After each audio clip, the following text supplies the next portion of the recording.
lo que la palabra de Dios dice. No es mi opinión, es lo que Dios expone en las Sagradas Escrituras. Los seres humanos podemos decir o pensar cualquier cosa, pero la única autoridad para los cristianos es la palabra de Dios. Y la palabra de Dios presenta 3 ideas básicas que Dios tenía en la mente cuando le entregó al ser humano el don del sexo. En primer lugar, el sexo, en la opinión de Dios, debería ser un vínculo de unidad física, mental y espiritual entre los esposos. Génesis 2, 24 y 25 expone eso. Por tanto, el hombre dejará a su padre y a su madre y se unirá a su mujer y serán una sola carne. Estaban ambos desnudos, el hombre y su mujer, y no se avergonzaban. Ese no se avergonzaban expresa a qué punto Adán y Eva estaban unidos, estaban juntos, no se escondían uno del otro, se mostraban como eran. Aquí había autenticidad, aquí había genuinidad, aquí había limpieza, claridad, no había nada en la penumbra, nada en la oscuridad.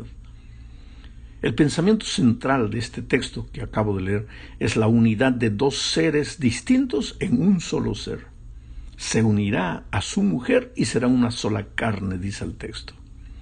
Ahora, si el ser humano es un ser con 3 dimensiones, la dimensión física, la dimensión mental y emocional y la dimensión espiritual, pues es lógico que la unidad a través del sexo entre los esposos también sea una unidad completa, física, mental, emocional y espiritual. El sexo entre los esposos no es solamente un acto físico, sino también mental, emocional y espiritual. Esta es la diferencia entre el sexo animal y el sexo humano. Para el animal el sexo es solo un acto físico, pero para el ser humano no puede ser así. Además de ser físico, necesita ser emocional y también espiritual. Mucha gente se puede preguntar, ¿el sexo es un acto espiritual? Claro que sí, y ese era el plan divino para el ser humano. Para Dios el sexo es tan puro, limpio y sagrado que en el Antiguo Testamento, cuando quiere identificar a sus hijos como miembros de su pueblo, los marca en el órgano sexual, a través de lo que llamamos la circuncisión. Dios no marca a sus hijos en el corazón, ni en la frente, ni en las manos, que para los seres humanos podrían parecer lugares más nobles. Lo marca en el sexo. Y en el Nuevo Testamento, cuando Dios quiere ilustrar el tipo de relación pura y sagrada que desea cultivar con su iglesia, usa la figura del esposo y de la esposa. Cristo es el esposo, su iglesia la esposa. Efesios 5, 24 al 26 dice, así que como la iglesia está sujeta a Cristo, de igual manera las esposas lo estén a sus esposos en todo. Esposos, amen a sus esposas, así como también Cristo amó a la iglesia y se entregó a sí mismo por ella, a fin de santificarla, habiéndola purificado en el lavamiento del agua con la palabra. ¿Te das cuenta? Esa es la idea que Dios tiene del sexo. El sexo para Dios no es apenas un acto físico, sino también emocional y espiritual. Eso nos lleva al segundo propósito del sexo. El sexo también le fue dado al ser humano para la perpetuidad de la especie. Génesis 1, 22 dice, y los bendijo Dios diciendo, sean fecundos y multiplíquense, llenen las aguas de los mares y multiplíquense las aves en la tierra. O sea, primer propósito del sexo en la mente divina, que sea un vínculo de unidad entre los esposos. Segundo propósito, que sea un instrumento de reproducción de la raza humana. Y tercer propósito, eso está en Proverbios 5, 18 y 19, sea bendito tu manantial y alégrate con la mujer de tu juventud. Como una preciosa sierva o una graciosa gacela, sus pechos te satisfagan en todo tiempo y en su amor recréate siempre. Aquí Dios está hablando del placer físico que el sexo proporciona. El placer físico entre esposos durante el acto sexual es tan espiritual cuanto cualquier otra actividad espiritual. Tanto así que Dios usa la palabra bendito. Date cuenta, en la creación solo usa Dios 2 veces la palabra bendito, cuando le da el sábado y cuando le da el sexo. Pero no cuando le da la orden de alimentarse de todos los frutos de la tierra. O sea, bíblicamente, teológicamente, podríamos decir que el sexo es más sagrado que el acto de comer, de alimentarse. Naturalmente, para que este ideal del sexo sea alcanzado, Dios desposó a la primera pareja. Le dijo, dejará el hombre a su padre y a su madre y se unirá a su mujer. No se está hablando aquí de sexo ocasional, de sexo sin compromiso, sino del sexo en el sagrado estado del matrimonio. Esto es lo que Dios pensaba para el ser humano. Ahora, el hombre y la mujer pues son libres de hacer lo que quieran. Si hay algo maravilloso que Dios nos dio es la libertad. Tú no necesitas hacer necesariamente lo que Dios te aconseja que hagas. Eres libre para escoger el camino que quieras. Pero, ¿quién se endureció contra Dios y le fue bien? Pregunta el escritor bíblico. Si tú quieres ser feliz, tener un hogar feliz, tener relaciones felices, entonces necesitas llevar a serio los consejos divinos. Vamos a la segunda parte de este estudio. El autor de la lección cambia ahora el tema, deja el tema del sexo y se refiere a la misión de los padres en esta tierra. ¿Sabes? La paternidad implica responsabilidad. Hay que prepararse para ser padres. Y aquí existe otra diferencia entre el ser humano y el animal. El animal tiene hijos por instinto. El ser humano debe prepararse para la paternidad porque traemos a este mundo hijos para vida o para muerte. Proverbios 14:26 dice, en el temor del Señor está la confianza del hombre fuerte, y para sus hijos habrá un refugio. Piensa en las palabras, en el temor del Señor, después el hombre fuerte y después el refugio para los hijos. Me gusta la expresión hombre fuerte. Todos queremos ser seres humanos fuertes, pero eso va a depender de en quién depositamos nuestra confianza. Si el temor de Dios está en nuestro corazón, entonces seremos hombres y mujeres fuertes. Y nuestros hijos encontrarán refugio en nuestros brazos, así como nosotros encontramos refugio en los brazos de Dios. La palabra que debe hacernos pensar aquí es refugio. ¿Cómo necesitan hoy nuestros hijos de refugio? Afuera hay maldad, violencia, mentira, hipocresía, deshonestidad. Y yo pregunto, ¿y adentro, en nuestro hogar? Esa es la pregunta que necesita ser respondida. Sabes que los padres tenemos el deber de proyectar sobre nuestros hijos la imagen correcta del Padre Celestial. Porque si les enseñamos a nuestros niños que Dios es nuestro Padre que está en los cielos, el niño va a tener la idea de Dios de acuerdo a la idea de padre que tú le proyectas, porque Él te llama a ti papá, tú eres su padre. Ahora, ¿qué tipo de padre eres tú para tu hijo? Aquel padre radical, intransigente, castigador, sin misericordia. Aquel padre orgulloso, terco, que no da el brazo a torcer, que no cambia de opinión. Esa es la imagen de papá que tú le proyectas a tus hijos. Pues cuando ellos crezcan van a pensar que Dios es así, intransigente, duro, radical, que no perdona, que castiga. Por otro lado, si tú eres un padre indulgente, negligente, un padre que no establece reglas para sus hijos, que todo lo que ellos hacen está bien, No sabes decir no, no sabes decir sí en el momento correcto. Tus hijos crecen, pues van a pensar que Dios es así, que Dios nos dio libertad y nos ama y podemos hacer lo que queremos, que para Él todo está bien. Solo que la vida se va a encargar de enseñarle a golpes que esta vida tiene reglas, que en el tránsito hay luz roja y hay que parar de vez en cuando. Entonces nosotros como padres tenemos la responsabilidad de proyectar a nuestros hijos la imagen correcta de Dios. Vamos ahora a la tercera parte. Seguiremos hablando aquí de la responsabilidad de los padres, pero esta vez el autor se detiene a hablar de la disciplina. ¿Sabes? La disciplina es un factor importante en la formación de los hijos. Proverbios 23, 13 y 14 dice: no rehúses corregir al muchacho. Si lo castigas con vara, no morirá. Tú lo castigarás con vara y librarás su alma del Seol. El Seol es el sepulcro, la muerte. Sabes que este es un asunto muy delicado y muy discutido hoy. ¿El castigo es disciplina?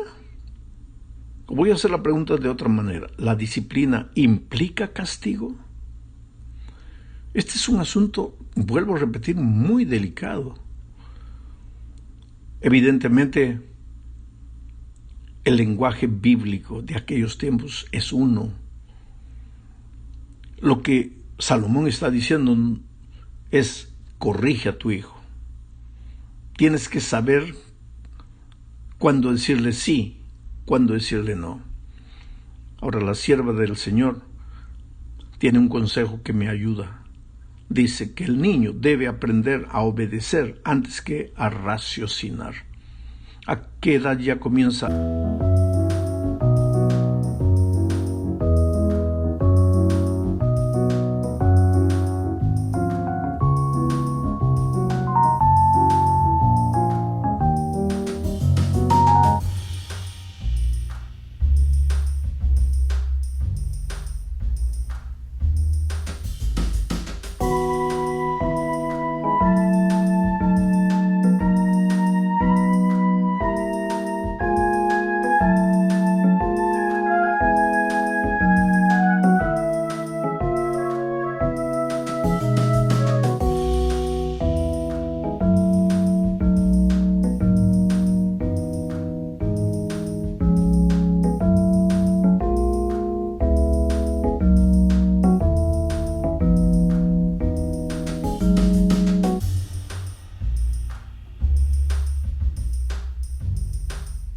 A raciocinar a los 3 años tal vez. Pues hasta ahí el niño ya debe haber aprendido a obedecer casi por instinto. Hay que saberle decir no al niño. No todo lo que hace está bien hecho. Y nosotros como padres tenemos la responsabilidad de enseñar. Solo que la instrucción, la enseñanza, la disciplina implica enseñanza. No hay disciplina sin enseñanza. Si yo tuviera que buscar un sinónimo para la disciplina, sería enseñanza, instrucción. Por eso en otra parte Salomón dice: instruye, enseña, disciplina al niño en el camino que debe andar, y cuando fuere viejo no se apartará, no se olvidará. Veamos otro texto de Salomón, Proverbios 10, 17. El que guarda la disciplina está en el camino de la vida, pero el que descuida la reprensión hace errar. Necesitamos entender que todos los seres humanos venimos al mundo con naturaleza pecaminosa y que esa naturaleza es egoísta.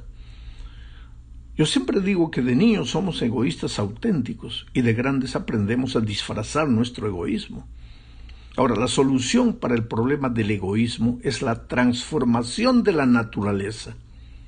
Y esa transformación solo puede ser operada por Cristo. Así que, como Salomón dice, el que guarda la disciplina está en el camino de la vida. Otras versiones usan la palabra instrucción en lugar de guardar la disciplina. La idea es que la verdadera disciplina es más instrucción y enseñanza. Por eso el mismo Salomón, como ya dije, enseña: Dice, enseña al niño, instruye al niño, disciplina al niño en el camino. El camino. Oh, querido, la vida es un largo camino. Un camino hecho de dolor, de alegrías, de tristezas. Tenemos que preparar a nuestros hijos para enfrentar la vida como ella es. Y Salomón añade en Proverbios 19, 18, corrige a tu hijo mientras hay esperanza, pero no se exceda tu alma para destruirlo. Corrige al niño, a tu hijo, mientras hay esperanza. ¿Y cuando ya no hay esperanza? Cuando ha crecido. Por eso el niño tiene que aprender el camino cuando es niño. Cuando es grande, ya es tarde. Ahí solo te resta orar y llorar. ¿Orar para qué? Para que Dios lo haga recordar.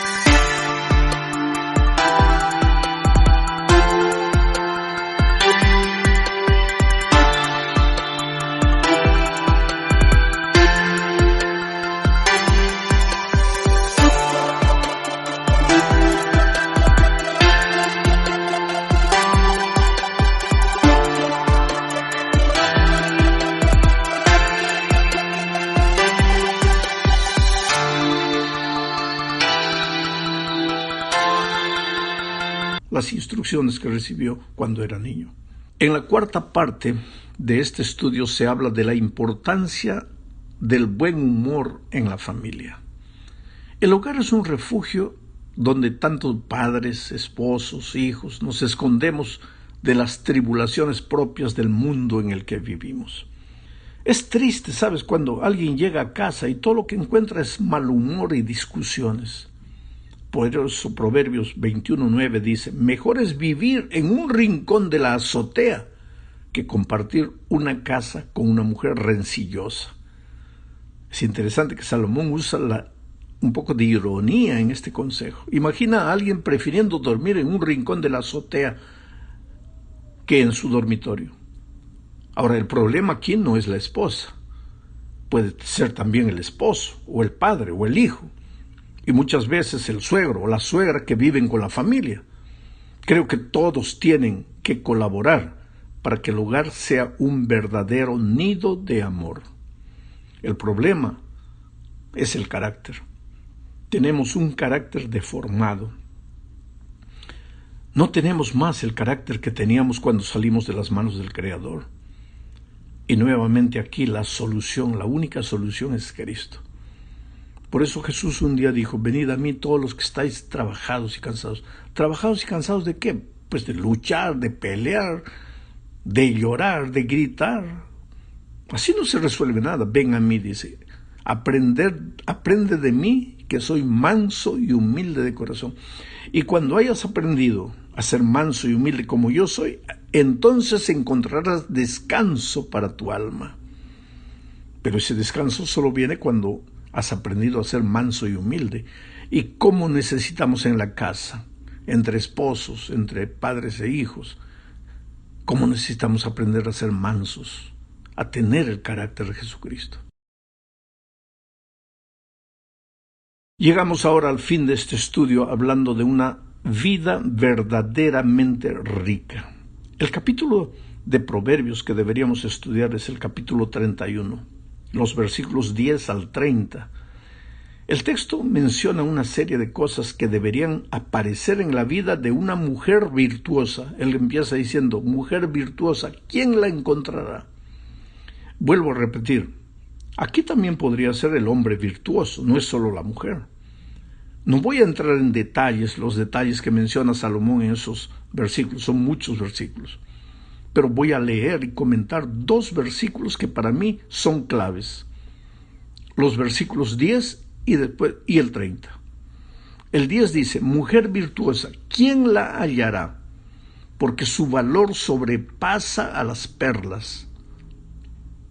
Después del versículo 30, engañosa es la gracia y vana es la hermosura. La mujer que teme al Señor, ella será alabada. El pensamiento central de estos dos versículos es que el hombre o la mujer virtuosos son el fruto natural del temor de Dios y no de vivir preocupados en las exterioridades de lo que se ve. A través de las Escrituras aprendemos que el temor de Dios es el principio de la sabiduría. El temor de Dios es un tema importante a través de todo el Antiguo Testamento. Pero Jeremías 5:22 dice, a mí no me temeréis, dice Jehová, no os amedrentaréis ante mí. ¿Qué significa eso? ¿Debemos temerlo o no? La palabra temor en el Antiguo Testamento es derivada de palabras hebreas yirá, yaré, pachad, que en realidad significan miedo, terror o pavor. El idioma hebreo es bastante claro. El temor de Dios es el asombro que la criatura siente delante de la majestuosidad y la grandiosidad de su Creador. Ahora, las buenas noticias son que el temor de Dios es solo el principio de la sabiduría. Tenemos que conocer el otro lado del temor de Dios, y ese lado es que el amor de Dios manifestado en Jesús tiene el poder de desterrar ese temor y de hacernos libres. En el amor no hay temor, sino que el perfecto amor echa fuera el temor, porque el temor lleva en sí castigo, de donde el que teme no ha sido perfeccionado en el amor, dice 1 Juan 4:18. Pero, ¿cómo podríamos comprender las maravillosas buenas nuevas de Jesucristo si no apreciáramos primero el temor de Dios? Sin un total sobrecogimiento, asombro, terror, pavor, reverencia y respeto por un Creador perfectamente santo y justo, yo te pregunto, ¿podríamos verdaderamente apreciar lo que Jesús, el Hijo de Dios, hizo por nosotros en la cruz del Calvario? No, pues una vez que comprendamos y aceptemos quién es Dios, ahí podremos vivir las virtudes de la fe. Salmo 118:4 dice, digan ahora los que temen a Jehová, que para siempre es su misericordia. Mira aquí, el que teme a Jehová entiende el amor de Dios. Y Salmo 147:11 dice, se complace Jehová en los que le temen y en los que esperan en su misericordia. Nuevamente, los que temen a Jehová entienden el amor de Dios. Este temor no es el terror de ser castigado, es el temor de herir.